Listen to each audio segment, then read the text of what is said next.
morning guys. Hello po. Good morning po sa lahat. Happy Friday po. Time check is already 6:30 in the morning po. At ito naman po yung huling klase sa linggong ito sa mga anak natin, di ba? Mga kananay dyan, mga kalula, mga kamamsi dyan, mga kamama, mga lods, mga idol, mga lodi. So, good morning po sa lahat. Good morning guys. Good morning po sa lahat. Ito po yung nagluto na po ako ng tuyo. Saka yung pinagprituhan ko ng tuyo. Ayan po. Lagyan ko ng kanin. Para na rin akong nagsangag ng kanin. Na po, hindi ko na po titimplahan kasi yung alat ng tuyo. Yun na yung naging timpla niya. Ito na yung nakayanan ko. Breakfast namin ngayon mga anak ko.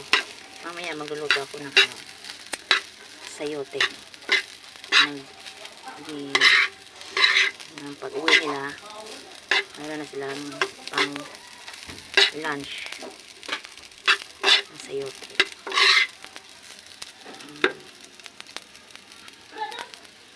So, ito po. Okay na ito.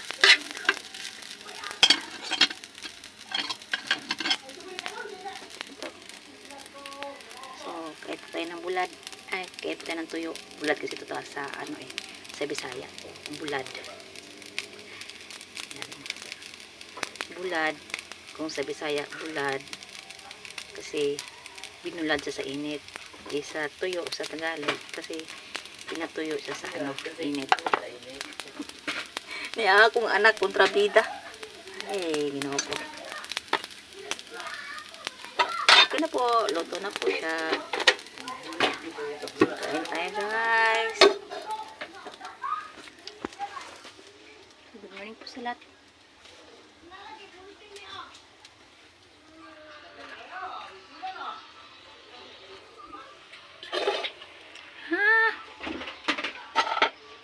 Pa yung kata.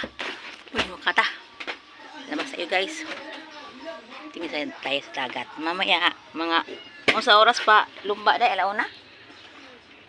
Mga mamayang hapon, mga 1 o'clock ngayong hapon, mayroon dito magaganap na racing ng mga pump boat.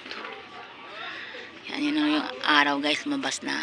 Racing ng mga pump boat. Kasi malapit po yung pista dito sa Ahong. Ahong Sibulan, Negros Oriental.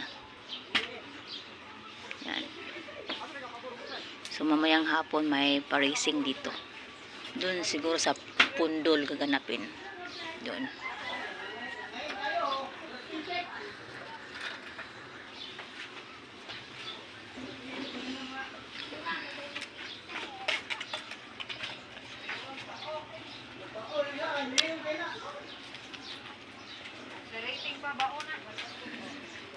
Doon. Kasi mayroon kasi nakatabor ng nyug. Doon ba sa Pundol yung dinaanan ko kahapon. Sa may ilog na papuntang dagat. Thank you for watching. Good morning po sa lahat. Bye bye po.